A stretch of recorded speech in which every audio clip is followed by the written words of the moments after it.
Welcome to the Newsome MMA Betting Podcast, partnered with Concussion Pro 1, the world's first dedicated concussion supplement. I'm your host as always, Newsome, with my co-host John, and tonight we're going to be breaking down UFC Fight Night 137 in Sao Paulo, Brazil. How are you doing, John? Hello, I'm very well, thank you. Looking forward to talking some fights as always. Absolutely, and I'm really excited for this fight card. I've said many times before that the Brazilian fight cards are my absolute favourite cards to watch, as they always seem to deliver. And Always, yeah. for this card, John was spoilt with 14 fights, so I'm I guessing you're know. excited too, right? I certainly am. Yeah. Obviously, I think we're all a bit upset that the card's taken a bit of a hammering with the injuries. It's changed quite a bit from when it was first released and things. But as you say, I'm really looking forward to it. The cards in Brazil always seem to deliver. Always seem to be entertaining. Crowd there seems to be pumped as well all the time, which seems to make its way over to translate its way into the fights as well. So yeah, 14 fights as well. So it's going to be a good night. Absolutely, and I mean, we'll touch upon it a little bit later on, but I think the main events progressively got better. Yes, yeah. As the fighters have been out. So, well, just before we start, I'd just like to remind you all that the premium bets membership options from Newsome MMA are available, and on the Newsome MMA website you have the options of a standard, bronze, silver and gold membership, and these memberships provide cheaper prices per fight card for those who commit to slightly longer terms, opposed to purchasing my picks individually per week. You can find all of these membership options at newsomemma.co.uk/premium-bets. That's newsomemma.co.uk/premium-bets. So without further ado, let's break down UFC Sao Paulo from bottom to top. And in your first fight of the evening, we've got Livia Souza versus Alex Chambers. Who have you got in this one, John? Yeah, first fight of the night. Before we get started, I just thought I'd take a minute to say how sad I was to see the news today about Kid Yamamoto. Big fan of his, so just wanted to get that in there. Really upsetting news to see about that, and yeah, he was definitely one of the pioneers of the lighter weight classes, and yeah, tragic news to read that this morning.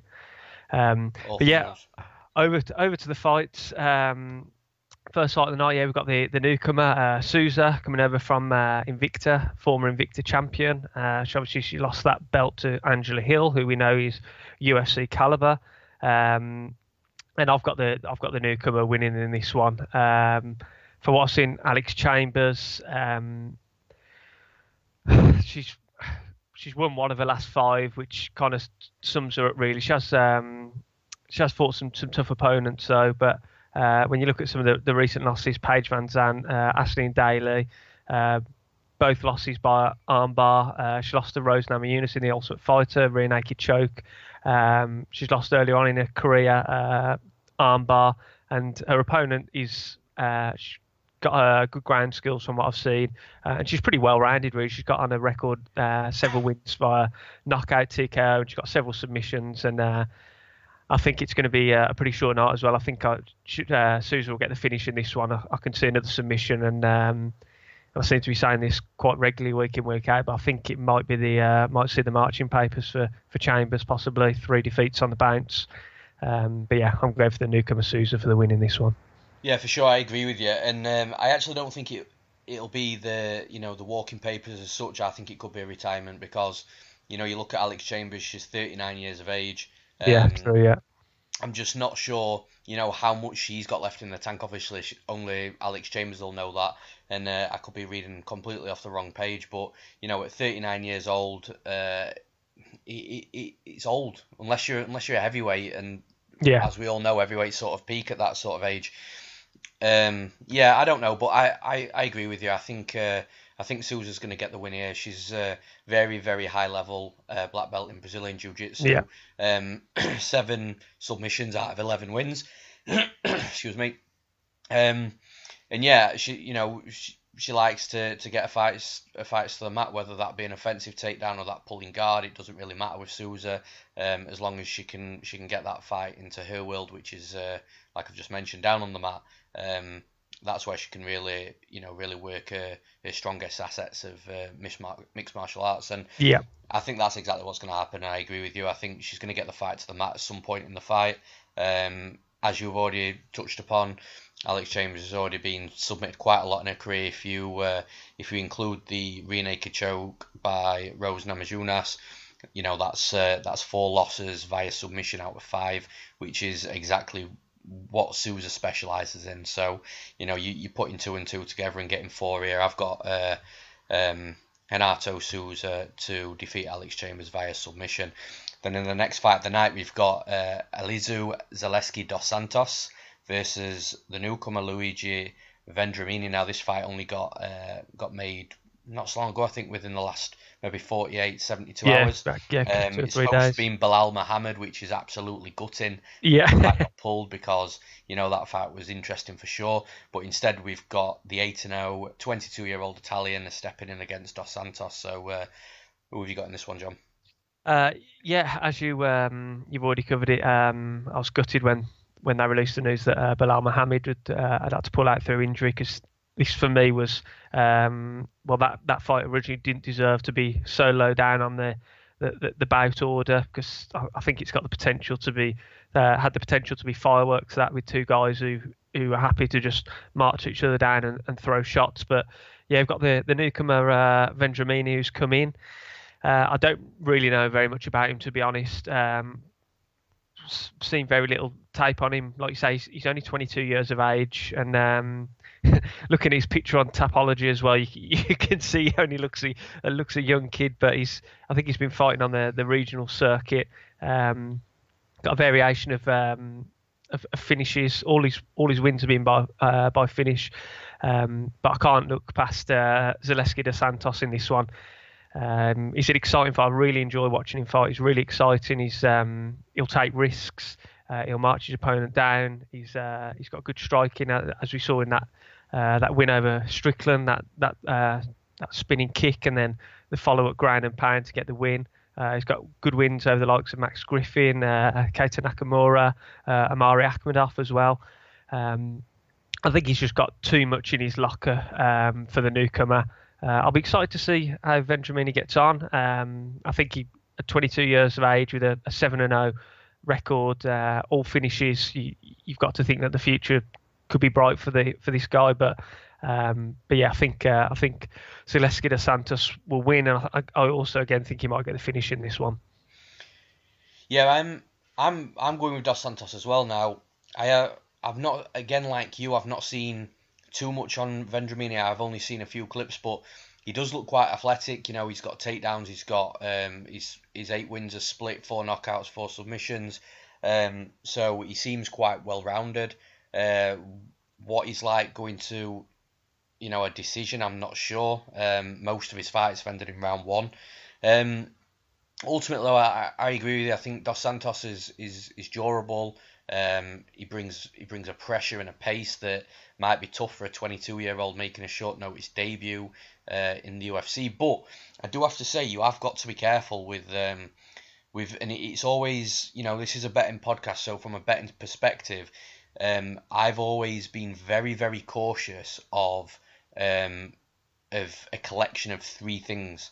So a very young guy, yep, a guy that's unbeaten, and a guy making a UFC debut on short notice. Yeah. Those 3 things together you've got to be really, really careful with, because they're tricky coming in on short notice. And I'll give you one example of a guy I'm talking about, Alexander Hernandez against Daniel Dariush. Yes. Came in, fucking starched Dariush in round 1, shot the world, and now we know the guy's legit, and he's got a fantastic career ahead of him. So do be careful with this kid Vendramini. He's not looking a slouch. The UFC wouldn't have pulled him in on short notice if he was that way inclined. But ultimately, in Brazil, I'm gonna have to favour the more experienced guy in there, and the guy that's a vet in the game and in the UFC. So I'm not sure whether Dos Santos gets the finish or not. He does put a high pace on earlier in the fight, and he can slow towards the end of the fight. So I think if Vendramini is as athletic as I think he is, and if he can hang in there early, he might make it to hear the final bell. So I'm going Dos Santos to win via decision. And then in the next fight of the night, we've got Thales Leites versus Hector Lombard.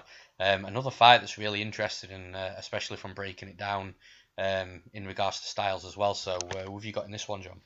Yeah, this is a real battle of the veterans, isn't it? We've got Thales Leites against Hector Lombard.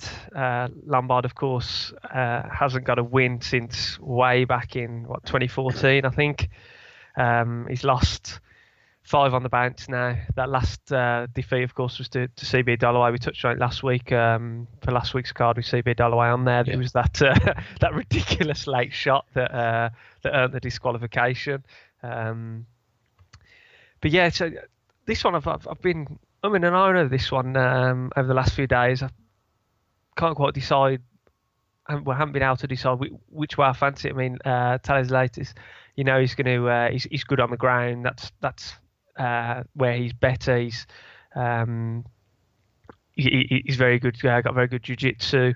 Lombard is just a hulk. He's just so strong. Will Leites be able to get him to the ground? I don't know. But I think ultimately Thales Leites will get the win.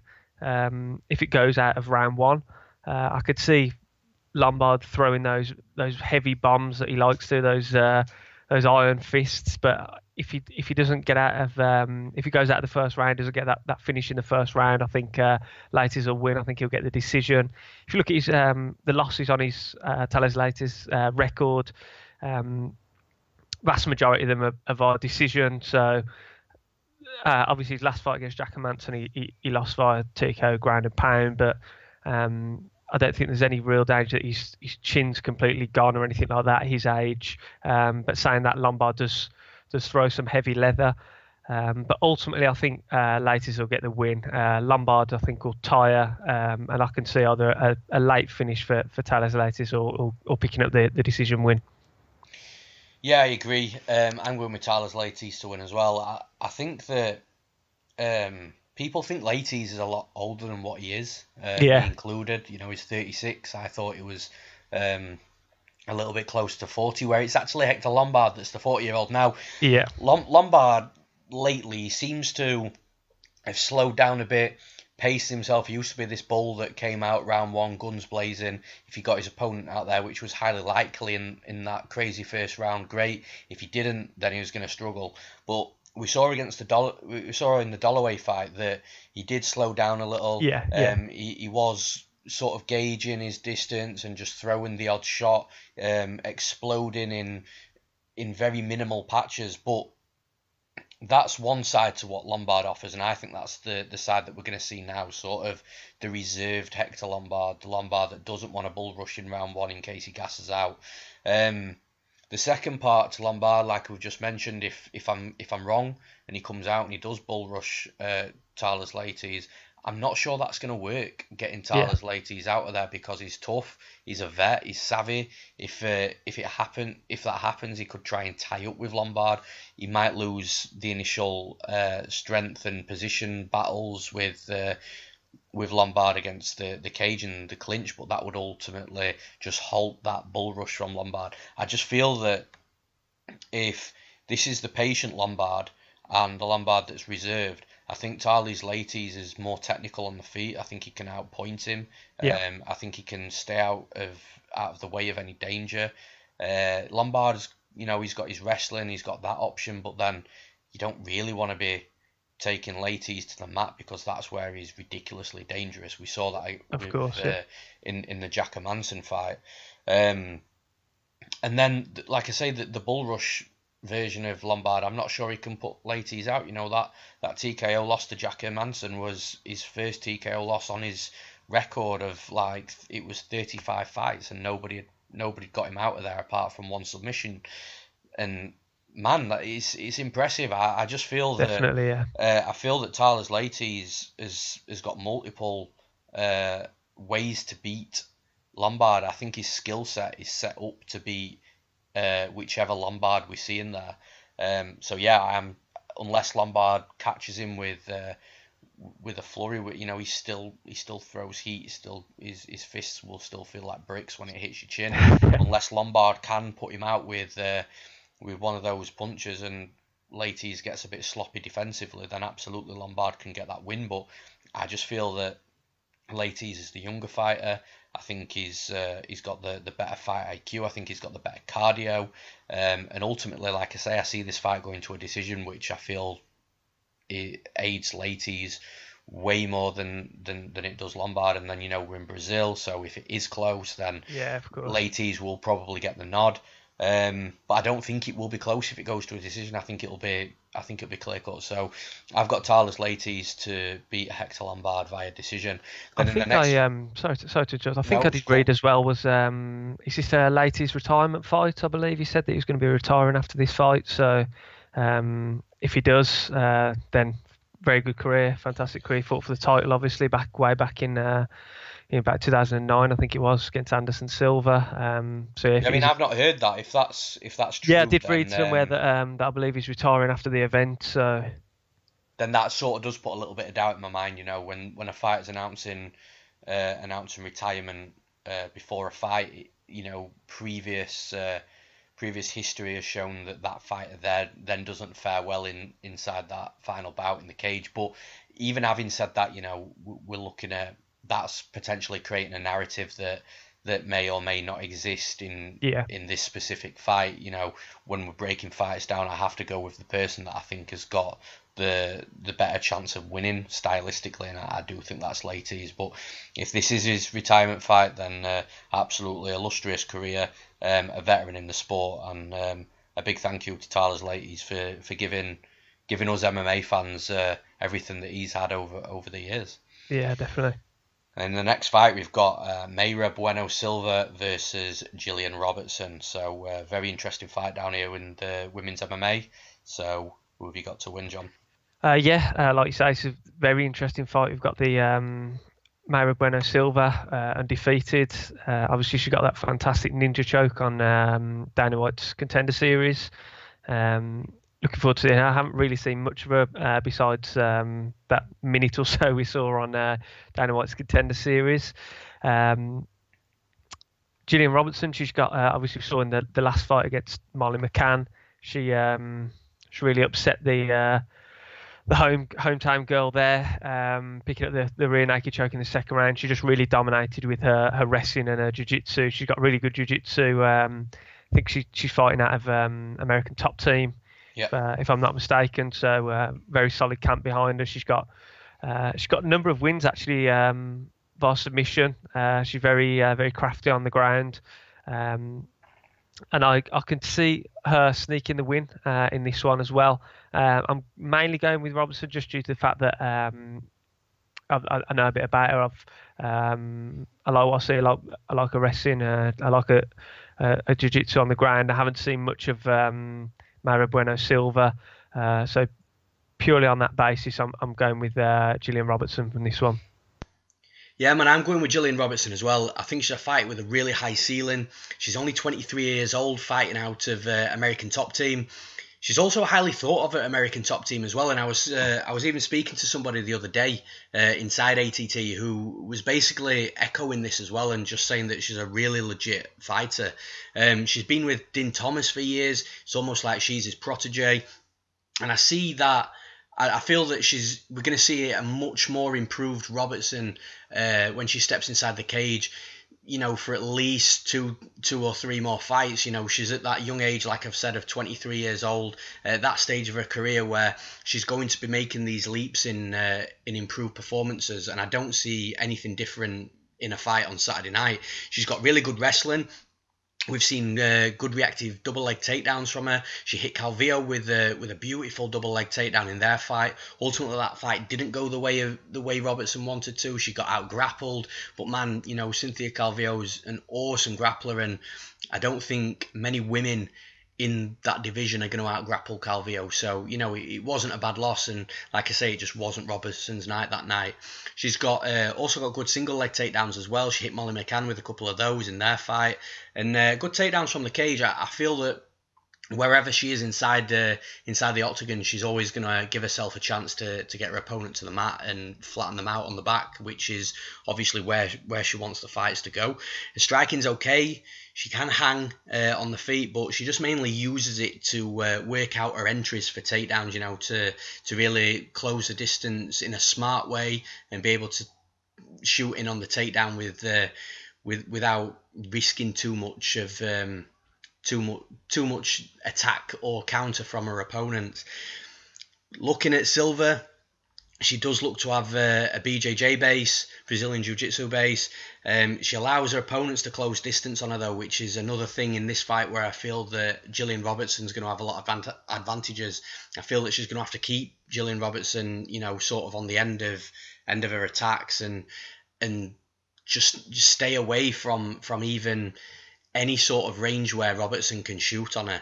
The ninja choke that she got in the Dana White Contender Series, the Brazil version, it was a bit strange that, again, she allowed her opponent to close distance on her, which she did. She shot in for a nice single leg. She was deep on that single leg, but ultimately she just left her neck out there to be choked, and that's exactly what happened. Silva completely took advantage of that and made a tap. I don't see Gillian Robertson being that reckless. She's not going to leave a chin out there a neck out there to be choked at all. I think she'll tuck it and she'll do things the right way. Also, one of the other fights that I've seen of Mayra Silva is the Taina fight. She took Taina down sort of in a 50-50 position. She tripped her. Taina was sort of off balance anyway. Passed straight away into side control and then straight into full mount quite quickly. But then she got reversed from full mount. It was a beautiful reversal. So I do think that there's going to be opportunities that if for whatever reason she does take Gillian Robertson down, Gillian Robertson's got good jiu-jitsu. I feel that she could also hit a sweep or a reversal or, start chaining submissions from her back.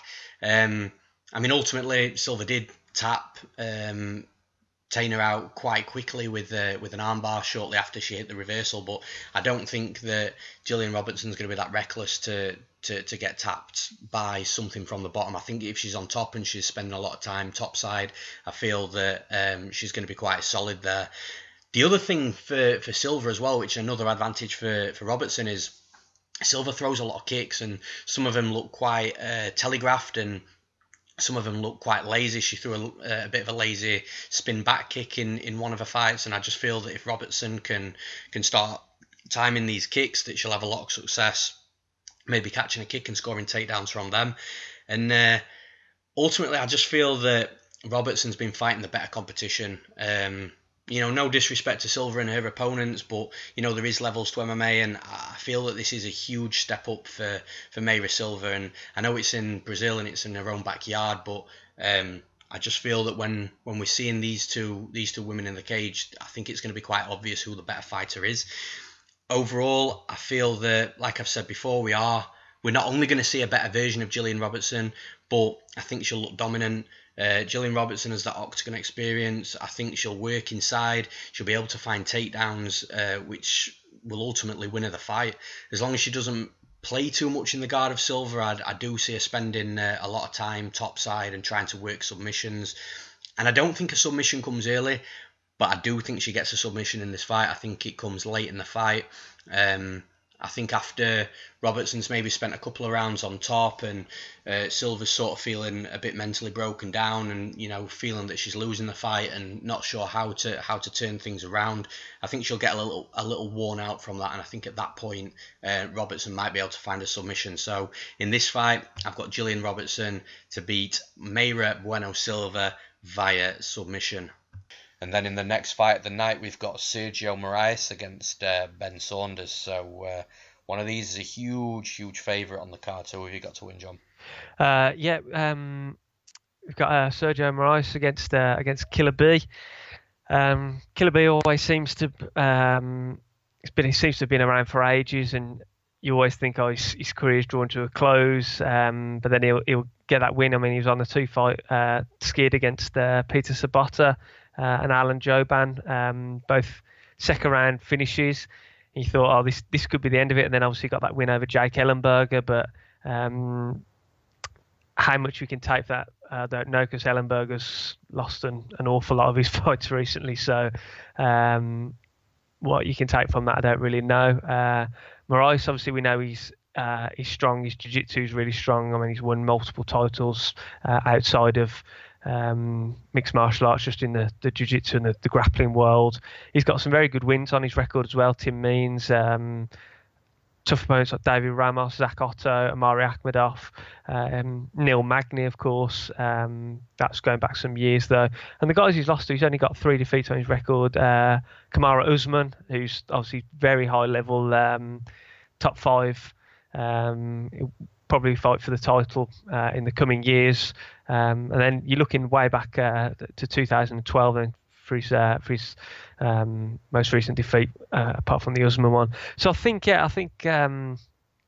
obviously Ben Saunders' strength is going to be in the clinch, those dangerous knees, dangerous elbows. But ultimately, I think that Moraes is going to get the win, and I think he's going to get the finish. I wouldn't be surprised if he got Saunders down. Saunders is no slouch on the ground as well. He's got that fantastic omoplata win back in 2014. He's got a very good rubber guard. But I do think Moraes will wear him down, and I think he'll get the submission finish second or third round. Yeah, I agree. I think that Sergio Moraes was quite fortunate in his last fight against Tim Means. I definitely had Tim Means winning that. I thought it was even going to be a unanimous 29-28. It is a fight that I bet on at the time as well that I lost. But, you know, I'm never biased with those sort of things. You know, if I've got a bet on a fighter and he loses, like it is what it is. You can't win every fight. I'm not that sort of person that's going to sit there and be like, oh no, my fighter got robbed, because this wasn't a robbery. I just feel that it was a close fight, but one that I was confident Tim Means won. But he didn't. So, it is what it is. However, I think that Tim Means' striking is head and shoulders above what Ben Saunders is. And Moraes did have a lot of success striking with Tim Means, which I was really surprised about. And that was one of the reasons why I bet Tim Means in that fight, because I just felt that Tim Means would have such a striking advantage over Moraes. But Moraes came out there, he looked great. He was aggressive early on, coming forward, landing shots, putting Tim Means on the back foot again, something else that surprised me. But then when it was Tim Means' turn to come forward, Moraes was countering really well, he was angling off really well, he wasn't there to be hit. So I feel that all these, if we see that sort of Sergio Moraes in the cage against Ben Saunders, I think he's going to cause him a lot of problems. Ultimately, I think we see a similar fight with the Ben Saunders and Peter Sabota fight. I feel that Moraes is going to have a lot of success striking, which is, again, if he's improved that side of his game and can consistently fight at that level, the guy's going to be pretty serious, because he's got a legit ground game. Yeah. So I think that Moraes is going to find openings on the feet. I think he's going to be able to land some shots. I think he's going to be able to be aggressive. I think he is going to drop Saunders a couple of times. He might not get him out of there straight away, but I think on one of these shots he is really going to hurt Saunders. And at that point, Moraes has got a decision to make, because he has got some fighters do have that sort of ground game. I know Gunnar Nelson does it a lot and does it really well. He'll drop a fighter and then he'll look for the submission rather than the TKO. But fighters at that high level of jiu-jitsu can get away with that. We do see it from other fighters that aren't that high level with jiu-jitsu and completely fuck it up and end up losing the opportunity to lose the fight. But I just don't feel that Moraes would fuck an opportunity like that up. If he hurts Ben Saunders, decides to go for a submission, I think he'll choose the right submission depending on how Saunders has fell to the mat. So he's got that option, or he could just finish him with strikes. You know, he is still a heavy hitter, Moraes. So I do think Saunders is in trouble in this fight. It's tough to see how he gets the win, because Peter Sabota really exposed a lot of holes in Saunders' striking. And I think that Sergio Moraes, based on what I saw against Tim Means, is a better striker.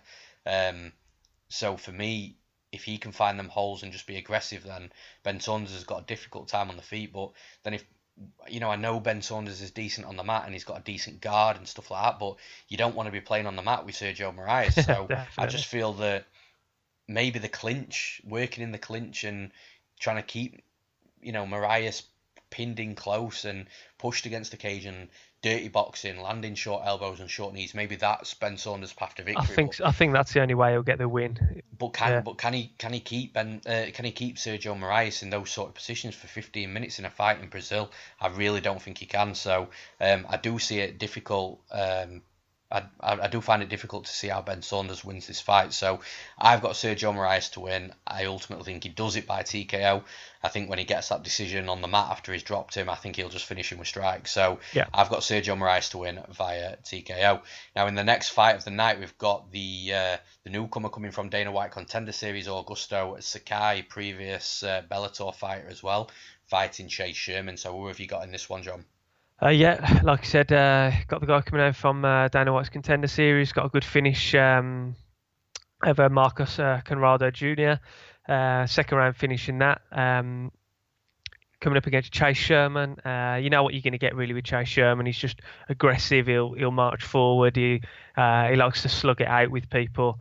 But as we saw in the Shamil Abdurakhimov fight, that doesn't particularly end well.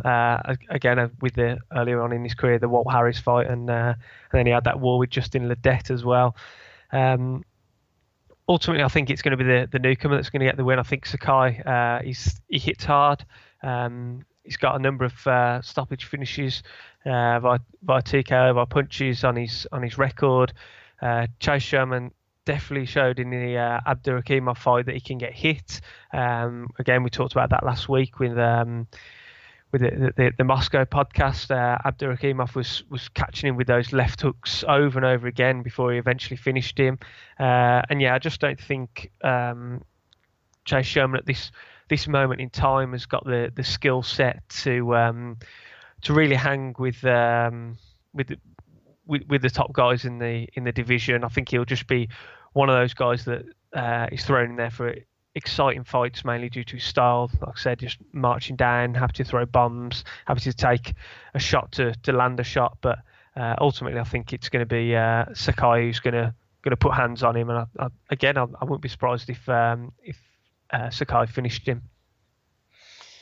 Yeah, I'm going the opposite way here. I think this is a good fight for Chase Sherman to get back in the win column.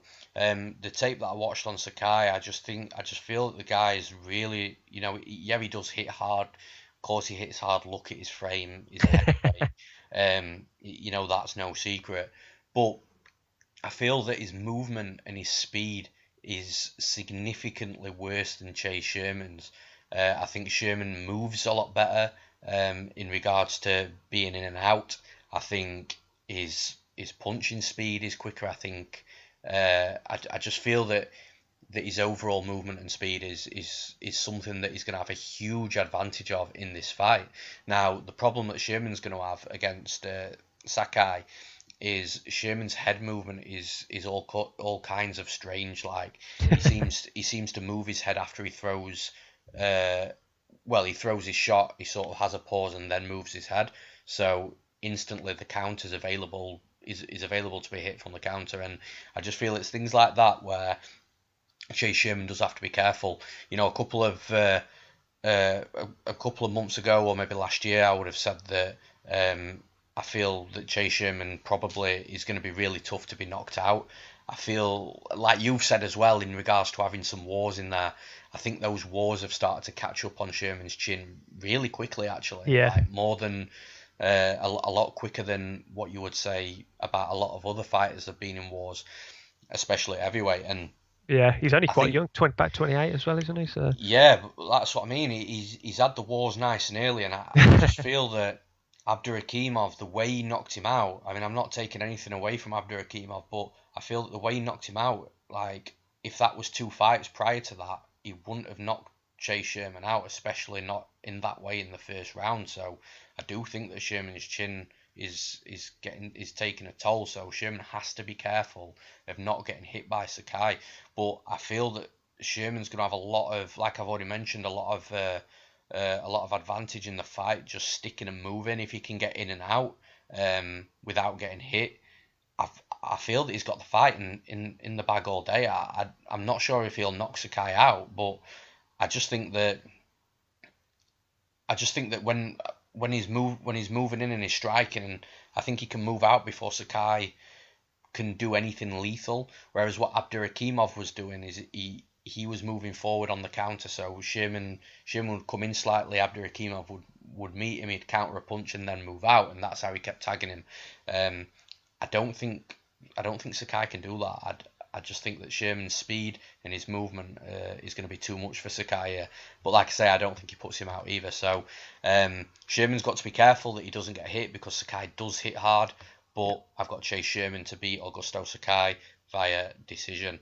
And then in the next fight of the night, we've got Luis Henrique coming down from heavyweight to fight the newcomer Ryan Spann, who I'm sure by now everyone's pretty much heard of. You know, he's fought a couple of times, I think, in the Contender Series. Yeah. And he's a guy that a lot of people have had an eye on out in the regionals as well. So who have you got to win in this one, John? Yeah, like you say, Luis Henrique is coming down from heavyweight. Obviously, his last two fights didn't go the way he wanted, losing to Marcin Tybura and then Arjan Bula. He's going to be making his light heavyweight debut, and he's coming up against a tough opponent as well, in Ryan Spann. Like you mentioned, he's previously fought on Dana White's Contender Series last year. Got knocked out very early in the first round against Carl Robertson, but then came back this year and got a win again very early, both within a minute. Got the win in against Emiliano Sordi via guillotine. I just think in this one, there's a bit of a pattern emerging on this card. I'm going with the newcomer again. Ryan Spann, he's big, he's athletic, he's tall, he's got a long reach. And I just think he's going to be too athletic for Luis Henrique. I think he's going to be able to tag him.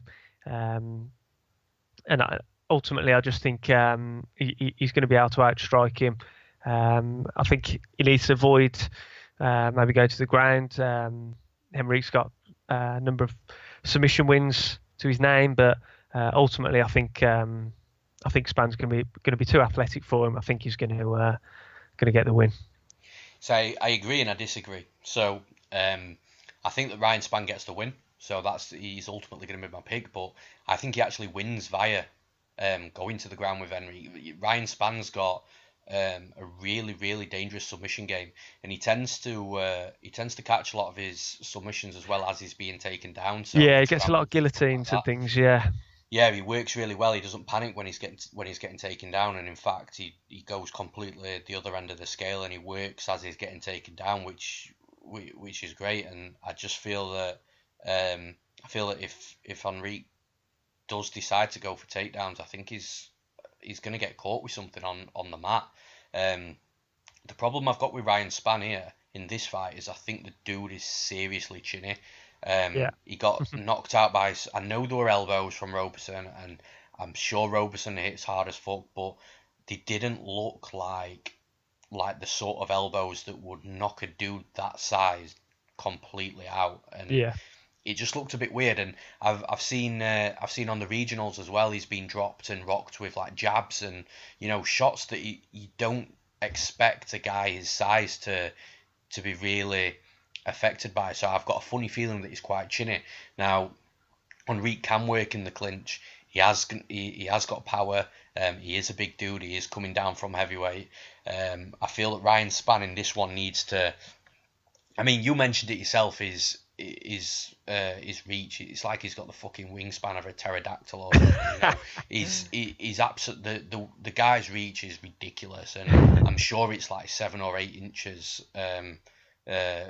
On top of Henrique, so I feel that he has to use that. He has to use his reach until it's time to come in and see if he can clinch or work the ground game in some sort of way. But I do feel that Henrique will spot the fact that he can't let Spann stick on the outside, because Spann will pop and move all day long. Henrique has to be the one that's the aggressor. He has to be the one that closes the distance, and I think that once he gets a body lock or something on Spann, I think he will decide to go to the mat, and ultimately I think that's how the fight's going to end for him, because I think Spann will catch him with something going down, or maybe sweep and catch something on the mat. So I've got Ryan Spann to win this fight via submission. And then in the next fight of the night, we've got Francisco Trinaldo against the retiring Evan Dunham. So who have you got in this one, John? As we seem to have been saying this an awful lot tonight as well. Another battle of the veterans.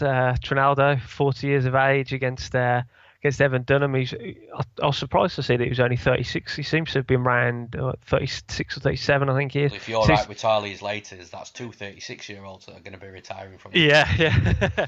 But yeah, he seems to have been around for forever, Evan Dunham.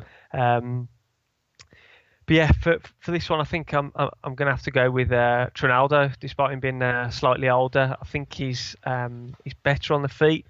When you look at his recent losses, he's got 2 losses in the last 4 years, and they've come to James Vick, who we know's very good top 10 fighter. Whether he'll make that push to be a championship level fighter, I don't know, but he's a very dangerous opponent. And of course Kevin Lee, who we all know is a top 5 guy.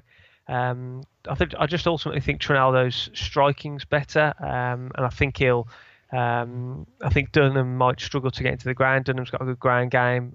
Dunham's very durable. He's got heart. He'll march his opponent down. He's got crazy heart, but ultimately I think Trinaldo will outstrike him. I can see it going the distance, and Trinaldo getting the decision win. Yeah, I agree with you. I think, well, Trinaldo's got that Yoel Romero thing going on, because the dudes are in the 40s and not looking like they're going to be done anytime soon. I think Trinaldo, I don't think he looks significantly better each fight, but he's still performing at a very high level for his age, and it's not as if you can say, okay, well, yeah, he's only had 10 professional fights or something, and 40 years old. He hasn't got the miles on the clock in the fight game, but he's had 28 fights and he's 40 years old, and he's still looking great each time. The other side to this isn't just Francisco Trinaldo. We're getting the standard Francisco Trinaldo. This is Brazilian Francisco Trinaldo. The dude seems to perform at a much higher level over there in Brazil. And then you look at Evan Dunham. He got finished by a body shot. Even I was shocked. I bet Oben Mercier in that fight as an underdog, thinking that he'll scrap a decision out, and he goes in there and puts Dunham out in round 1. That even shocked me. So I do agree with you, though. I think he is durable. That OAM fight, was it just the right shot in the right place with the right amount of power? If it was, then you can probably pass that off to just maybe just one of those fights. I'm not sure. I think the Dunham retiring thing, again, I always have concerns with a fighter that they're saying that they're retiring in this fight, because, like I say, history proves that it doesn't work out too well. However, you do have to sidestep that a little bit and just think about the stylistic fight.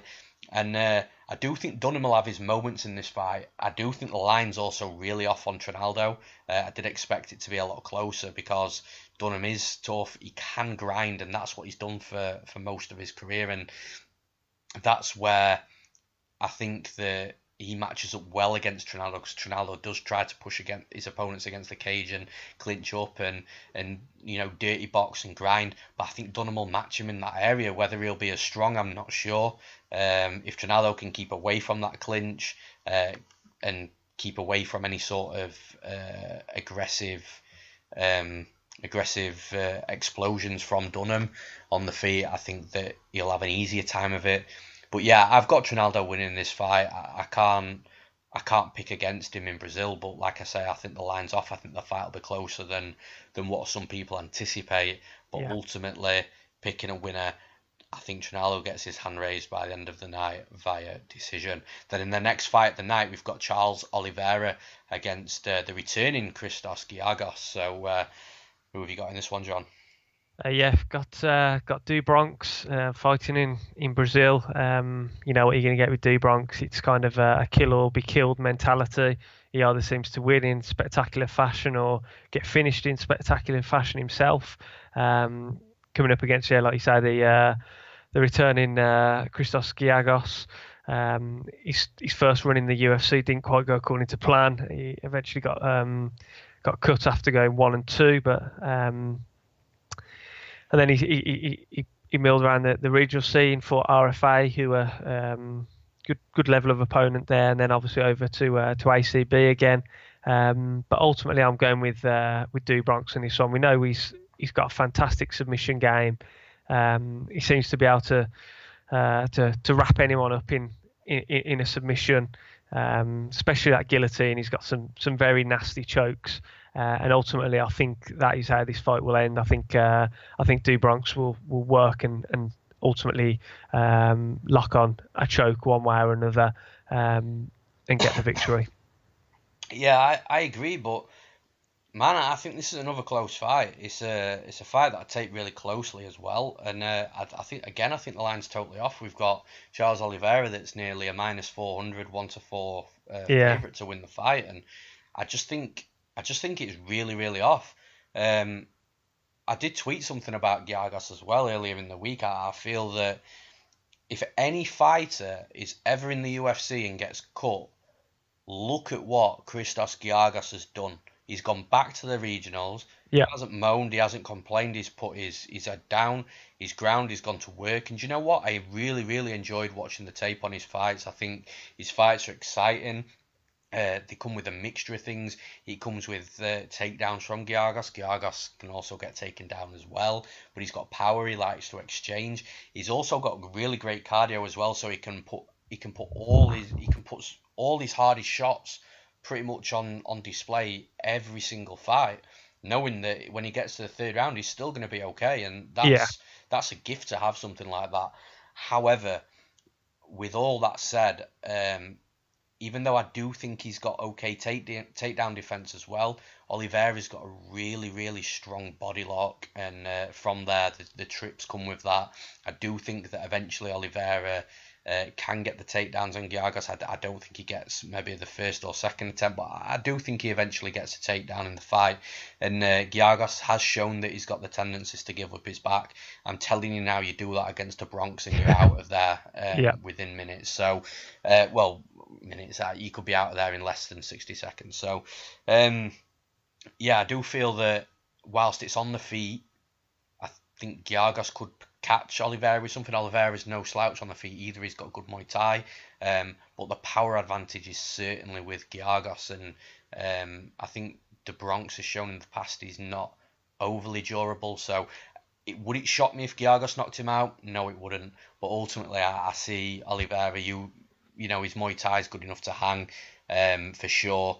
And I think he does get a body lock. I think he does trip Giagos. I think Giagos does give his back. And I think Giagos gets choked. So I've got Charles Oliveira to beat Christos Giagos via submission. And then in the next fight of the night, we've got Randa Marcos against the newcomer and another Dana White Contender Series Brazil edition in Marina Rodriguez. So who have you got in this one, John? As you mentioned, another newcomer coming in from Dana White's Contender Series. I think this fight's good. This fight for me is, from what I've seen, it's going to be a really close fight. I think it's going to be really tough to pick a winner between them. Randa Marcos seems to, the history books are anything to go by. She'll win and then she'll lose and then she'll win and then she'll lose and alternate. So if we follow on with that trend, she'll be due a win because obviously she was unanimously. Great logic there, John. Yeah, you like that? She was.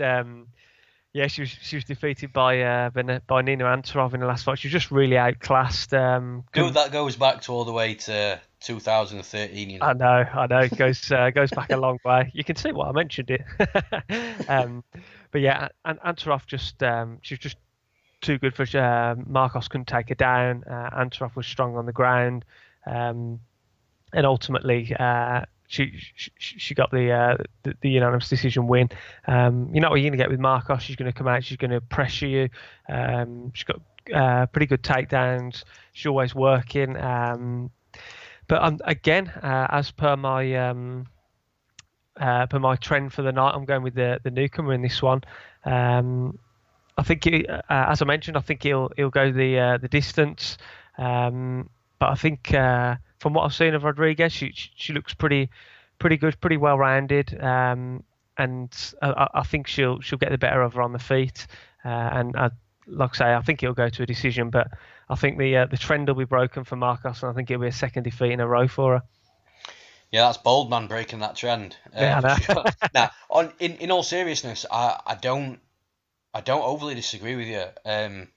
When I saw this matchup, Randa Marcos is normally a fighter that I do look into in every fight that she's inside the cage, just because of her style.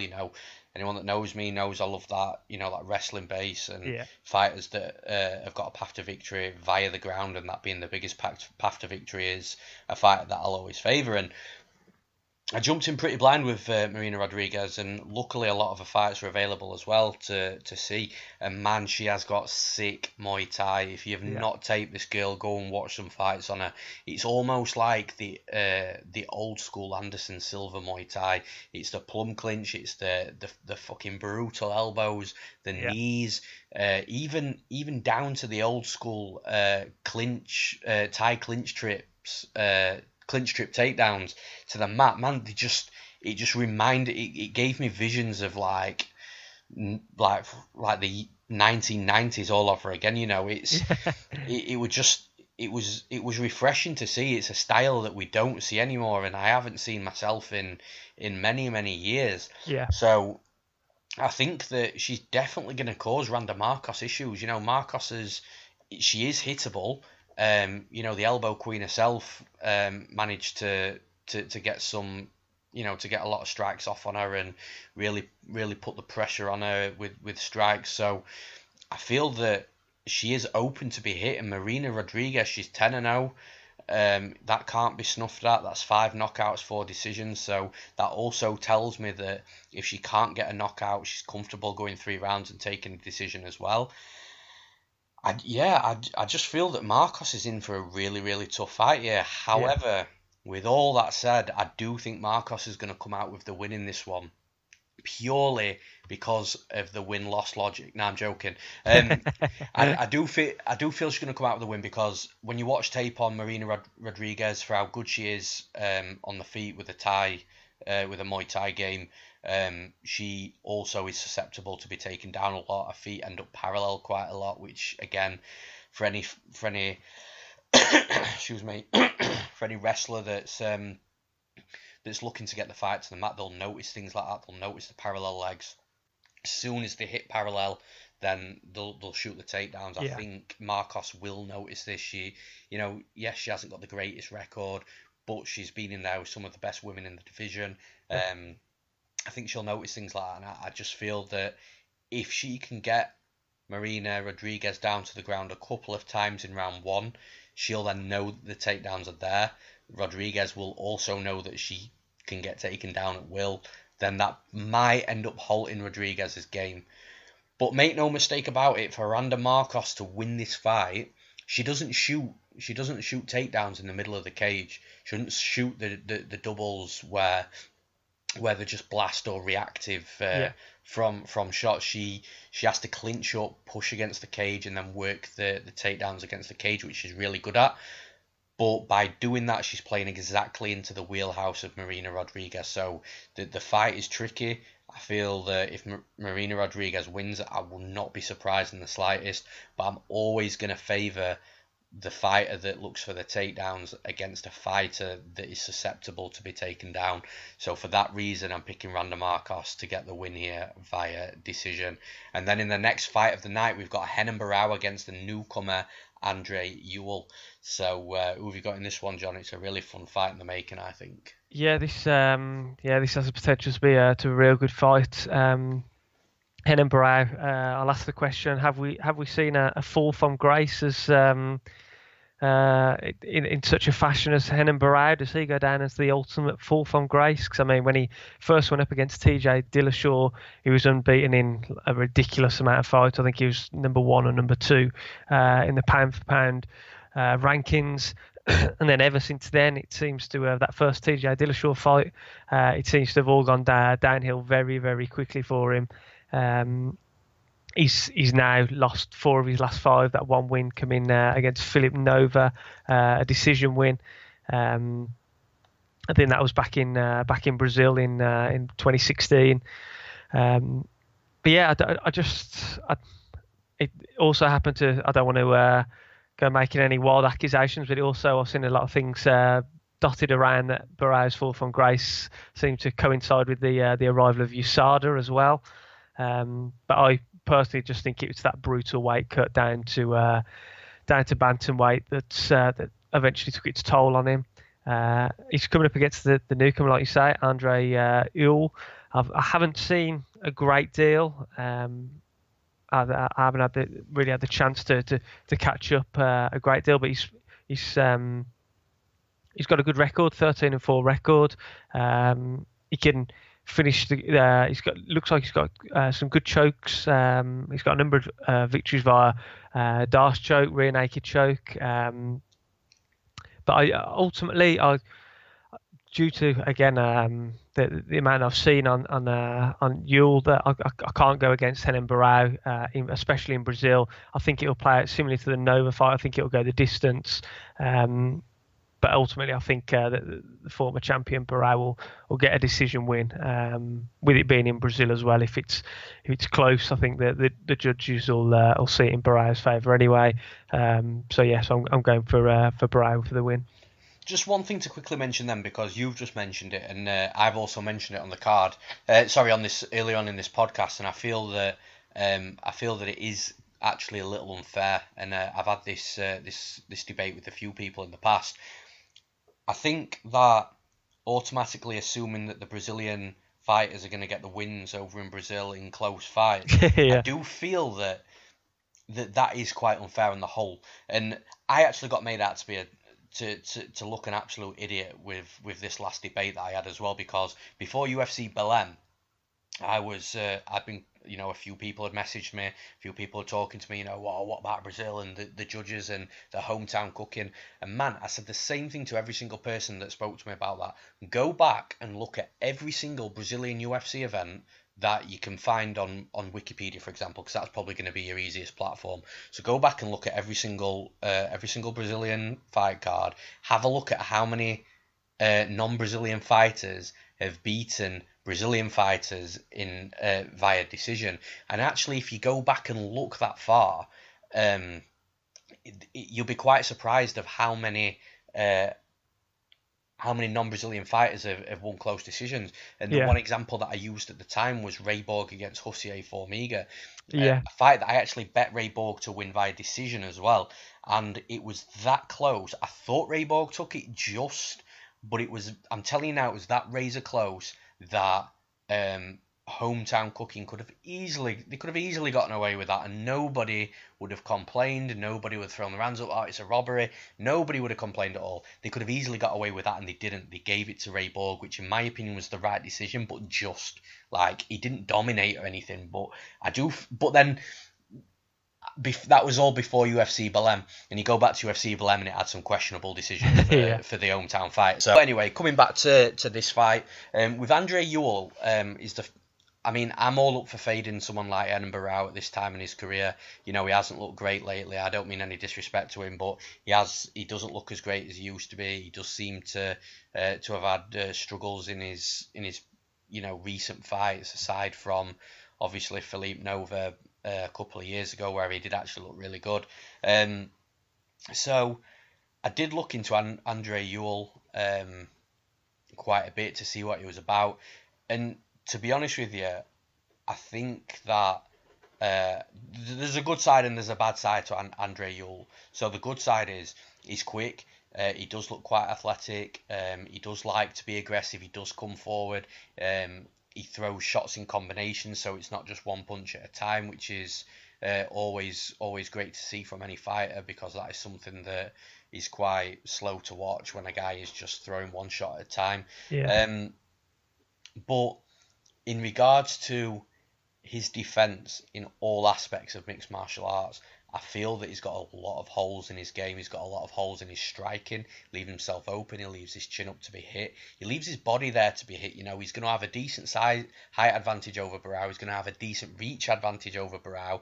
And he does have that same height and reach advantage over a lot of fighters that he fights at bantamweight because it's such a lower weighted division.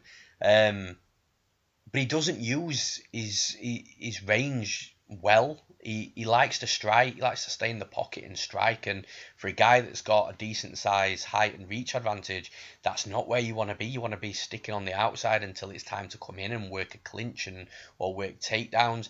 I just feel that that side of his game, striking, he doesn't work very well at all. And then when it comes down to his grappling game, he makes a lot of mistakes on the back, on the mat. You know, giving up his back and getting dominated in certain positions, not really being able to do too much when his fighter's on top. Yes, he can, you know, he can throw up submissions. He's got long legs, but again, that's not an area where he really excels. And then you look at the intermediary between the striking and the grappling is obviously the wrestling and the takedowns. He's very, you know, again, like I said about Marina Rodriguez, his feet come very parallel. He gets caught in reactive takedowns a lot. And I just feel that this step up to the UFC, this is actually going to be a bad matchup for him because where he can have success against someone like Barao, being aggressive, moving in and out, staying at keeping Barao at the end of his jab, frustrating him, making Barao work, tiring him out, that's where he can really win this fight. But I just haven't seen evidence of Andre Ewell being that smart and sticking on the outside and really making the other guy work, and like I've just mentioned, getting him frustrated. He likes to get in there, he likes to mix it up. He's a fun fighter to watch, man. Like, people are going to really enjoy Andre Ewell, but it's just the wrong type of, I feel he fights the wrong type of game for his physique. And mixing in the pocket with Barao is where Barao likes to strike. You know, he's got decent boxing. If he gets too much for Barao while he's at boxing range, he's got a sick body lock and trips from clinch. He's got a sneaky back take as well whilst he's stood up. You know, he can whilst his opponent's trying to fight for an underhook, he can use that to his advantage and sneak around the back without them even expecting it or seeing it come in. And then, like I say, he's got good takedowns from there. He's got a decent top game. He's got good submissions. I think he's going to beat Andre Ewell in this fight, and I think he's going to do it via takedowns. Now, if Andre Ewell comes out and just pieces him up and stays on the outside, then Andre Ewell's going to win this fight and he'll win it quite easily. But I just feel that Barao's got the experience over him. Remember, he's not at Nova U now anymore. He's moved over to American Top Team. He did that with the last fight with Brian Kelleher. Sometimes at American Top Team, it can take that transition from one gym to ATT. It can take a couple of fights for you to really get integrated with what ATT want from you and their game plans and how they do things over there. You know, they're one of the best gyms in the world, so that transition's absolutely normal. This is his second fight at ATT now, so I can guarantee you're going to see a better Renan Barao than we saw against Brian Kelleher. And let's be honest, looking at all of Renan Barao's losses, Brian Kelleher, Aljo Sterling, Jeremy Stevens and TJ Dillashaw twice in the UFC, all of those guys would beat Andre Ewell. It's not as if he's losing to bad guys. It's just the times that he's fought the guys, the timing's just not been great for him because he's suffered back-to-back losses. He's suffered he's lost his title. He's suffered a title, another title fight after that. You know, it's just that the losses that have occurred have just been really bad timing and really bad situations that I think have made him look worse than what he is. However, my worry for Renan Barao in this fight is the cut down to bantamweight. What is Renan Barao going to look like in round 3? Now, if Renan Barao can work his takedowns for 2 rounds and he doesn't get Ewell out via submission, which I actually think he does, by the way, but if he doesn't and he's working his own game on the mat, I think he's fine in round 3. I think if Ewell has a lot of success in round 1 or 2 or both and really puts a pace on Barao, he's not going to look okay in round 3. However, I just think stylistically, Renan Barao is going to be the better fighter on the night. He's going to have a lot of advantages over Ewell. I think he gets takedowns quite easily. He took Aljamain Sterling down twice and controlled Sterling pretty much all round for the first round. And that is Sterling, who's a D3 wrestler. Sterling, who's I think a Brazilian brown belt under Matt Serra, legit as fuck. So, Sterling's a good fighter with good credentials when it comes to wrestling and grappling, and Barao had advantages over him in that round one before Sterling picked his game up and then started having success in that fight against Browse. So I do think Browse got clear advantages over Andre Ewell. I think he gets him down. I think Andre Ewell gives her back, and I think he gets a submission. So I've got Henan Barao to win via submission. And then in the next fight of the night, we've got the returning Antonio Rogeri and Nogueira. That's Little Nog, by the way, coming in against Sam Alvey. Sam Alvey, massive favourite in this fight, minus 300. I don't know what I feel about that, but who have you got to win? Got to win in this fight, John? Yeah, we're finally getting to see the return of Lil Nog. I won't quite believe it until I see it, and they're in the cage, and the octagon door's been shut on Saturday night, because we all know his terrible misfortune with injuries over the last few years. Unfortunately, my first instinct is whenever they announce that Lil Nog's going to be fighting on a card, I always immediately think, oh, who are they going to bring in as a replacement?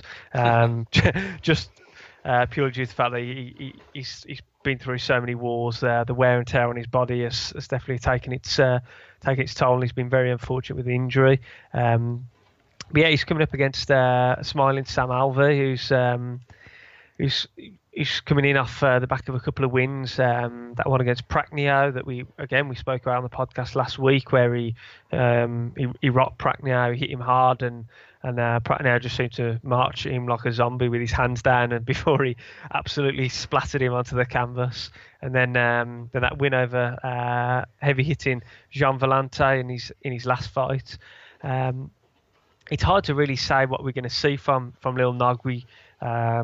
Going from experience, we know that he's a very good boxer and he's fantastic jiu-jitsu, but he's 42 years old now. He hasn't fought for 2 years. His last fight, he lost to Ryan Bader, and then he's had a couple of fights scheduled, but he's had to pull out of since that fight. Personally, I think Sam Alvey's going to win. I wouldn't be surprised if Nogueira wins the first round. I wouldn't be surprised if he outboxed him. But ultimately, I think at some point in the fight, Alvey's a pretty heavy hitter, and at some point in the fight, I think Alvey's going to catch Nogueira, and I think he's going to hit him on the chin, and I think he's going to swarm him and ultimately get the finish. Yeah, I'm going the opposite way in this one. So I think Little Nog's gonna return with a victory. Obviously, he's been out for a little while now. He got flagged by USADA back in 2017, I think it was. Yeah. He was cleared through any intentional taking any intentional PEDs a year later. So I think that investigation just took a little bit of time. Turns out it was a tainted supplement. That's what they say anyway. So at 42 years old. He's getting on a bit as well. He's 10 years older than Sam Alvey, so Sam Alvey's got huge advantage. Well, not advantage, but there's a huge difference in age gap. But I think that this is a good fight for Little Nog to come back to, because Sam Alvey doesn't put on a pace. He does like to counter fight. That's his game. You look at most of his knockouts, they've come from the counter left hand, and Alvey likes to fight on the back foot, but he doesn't fight with any sort of pace. So I think if this was ploddy style, isn't it? Yeah, I think if this was a fight that if Alvey did have an aggressive pace about him, or just even any sort of huge work rate in the cage, he could tire Nogueira out pretty quickly. But I feel that Little Nog's going to have a good time in there. I don't think he's gonna get pressured too much. I don't think he's gonna get worked too much. He does have to be careful moving in, because Alvey's got that good counter game. But Lil Nog's got a good boxing background. I think he's gonna be smart. I think he can use his jab and move in and move out before Alvey's even had a chance to hit him. Alvey's tough. I'm very confident that Nog doesn't get him out of there. I think Nog's gonna win. I think he's gonna be the aggressor in the majority of the fight. I think Alvey's gonna put his back to the cage. I think if Nog's smart, he'll just be in and out, just boxing and out pointing him. And I think Nogueira's gonna going to go on to win a decision. So yeah, I've got a little nog to beat Sam Alvey via decision. And then the co-main event of the evening, we've got Alex Cowboy Oliveira against Carlo Pedersoli Jr. So who have you got in this one, John? Co-main event. I'm really looking forward to this fight. Cowboy Oliveira, he's crazy. He's got that wild style. He'll come out and he's not afraid to mix it up with anybody. And Pedersoli, he had that the win in the UFC debut against Brad Scott. He lost that first round, but then he seemed to find his feet and took Brad Scott down a couple of times and worked well on the feet. Coming from Cage Warriors, of course. Before that, if people haven't seen that fight with Nicholas Dalby, Dalby, of course, a former UFC fighter. If people haven't seen that fight, I'd recommend they go watch it because that was a crazy fight, really enjoyable fight. That one. And yeah, Cowboy Oliveira's, as he showed in the Yancy Medeiros fight, he can get hit. He's hittable. But ultimately, I think his experience and his pressure will pay off, and he'll get the win. His last win, of course, was against Carlos Condit, not the same Condit from 5 years ago, but nevertheless, he's still a dangerous competitor. And yeah, I just think at this stage in Pedersoli's MMA career, and in particular his UFC career, might just be a step too far too soon. But I think this will be a really exciting fight. I think it'll be back and forth. But I do think Cowboy Oliveira is going to come out with the win. Yeah, I agree. A lot of people are quite high on Pedersoli. I think he's an okay fighter. I'm not yet sold on him, and I'm not saying that I can't be. I'm just from what I've seen, I'm just not quite sold on him yet. And like you said, I think this is going to be a step up a little bit too much for Pedersoli. Cowboy Oliveira has been around for years. He's fought some really good guys. He's been in some wars. He's fought a lot of different styles as well, which is important. Yeah. So he's been able to adapt to fighting strikers and wrestlers and grapplers and fighters that like to be on the back foot, fighters like to come forward. So he's seen everything in there. I don't think Pedersoli's gonna give Cowboy anything to deal with that he hasn't already had to deal with in the past, and from maybe better opponents as well. I don't want to be too unfair on Pedersoli. He's young, his striking is crisp, his movement's good, he can take damage. I just think that you're right. Oliveira can take shots, but what I liked about the Condit fight is Oliveira came out in this weird, I wouldn't say it's a full karate style, but it's definitely it definitely reminded me of the Henry Cejudo transition in regards to his striking. And he came out light on his feet, in the sideways stance. I liked it, and he looked good as well. Cowboy looked good in that fight, and his striking looked good. His grappling is all, his wrestling and his grappling game is always been on point. And ultimately, that's where I think he's going to win this fight. I think Pedersoli could actually have success striking because he is crisp, he does move well, and I think if he can get to a position where he can be in and out on Oliveira, I think he can have success. But Oliveira moves well. He recognises attacks coming forward, and he's got absolutely no problem in stepping out the way of danger and then coming back again. If Pedersoli comes in too close, Oliveira's just gonna get hold of him and take him down. And ultimately, I think that's what he's going to do. I think Pedersoli might have a bit of success on the feet. I think then Oliveira will then recognise that. I think he works his way in smart. He doesn't rush in. He doesn't go in recklessly for the takedown. He does work his way in slowly, but when he does, it's effective. I think he does that against Pedersoli.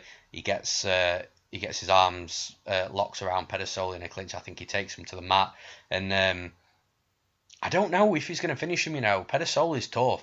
He is, yeah. You mentioned it yourself with the fight with Nicholas Dalby. It's a great fight to watch, and he is tough to get out of there.